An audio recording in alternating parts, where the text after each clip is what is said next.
How do you make the world's most powerful rocket engine simpler, lighter, and more powerful at the same time? SpaceX just did exactly that. Meet Raptor 3.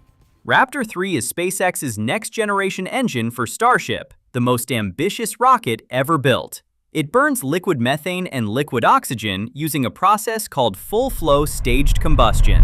That means almost zero wasted energy. Raptor 2, the previous version, produced 230 metric tons of thrust.